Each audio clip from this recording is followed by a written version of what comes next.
حضرت مانوتی اور حضرت گنگوئی رحمۃ اللہ علیہ کے تربیت یافتہ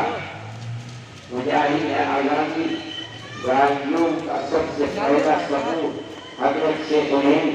جنہوں نے منہاج نہیں آ رہا گنگوئی اور حضرت مانوتی رحمۃ اللہ علیہ سے ٹھیک ہے قرآن حدیث اور اس کے ساتھ ساتھ باطنی علوم اور اس کے ساتھ ساتھ آزادی وطن کے لیے کیا سیکھا اور کیا لے کر آئے،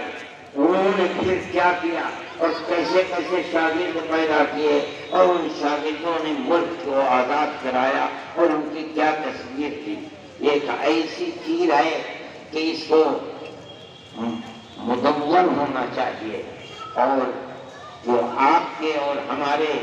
ہزاروں ہزار مدرسے ہیں ان مدرسوں کے اندر پڑھایا جانا چاہیے اور لوگوں کو بتایا جانا چاہیے کہ ان کے آباء و اجداد کا ملک کے بنانے کے اندر اور انگریز کی مخالفت کے اندر اور انگریز کو ملک سے ملک بدل کرنے کے اندر ذلیل و خوار کر کے بنانے کے اندر کیا کردار رہا ہے۔ جب تک یہ کردار اس نسل کے سامنے نہیں آئے گا یہ نسل اپنے حق کو اس ملک کے اوپر نہیں سمجھ پائے گی۔ یہ تو ایک ایسی حقیقت ہے جس کا انکار نہیں کیا جا سکتا۔ اس کے لیے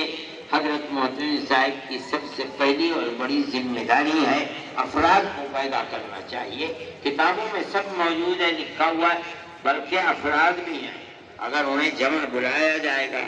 بلا کر کے میں تو بہت دن سے کہہ رہا ہوں کہ کرو، مگر میری بات اب تک ہر چیز کا اللہ کے یہاں وقت ہوتا ہے، ابھی اس کا وقت نہیں آیا ہے، میں کامیاب نہیں ہو سکا اس کے اندر۔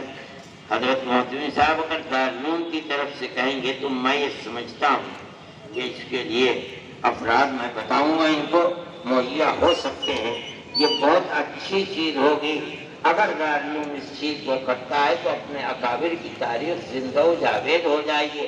ہم اگر مر جائیں گے تو ہو سکتا ہے ہمارے بعد ایسے لوگ نہ آئیں جو پھر اس کا ارادہ کر سکیں، ہماری زندگی میں ہو جائے تو بہت اچھا ہے۔ میرے بھائی یہ ہماری تاریخ ہے، حقیقت یہ ہے، میں یہ سمجھتا ہوں ہر شخص کو حق حاضر ہے، لیکن مسلمان کو آج کے اس دن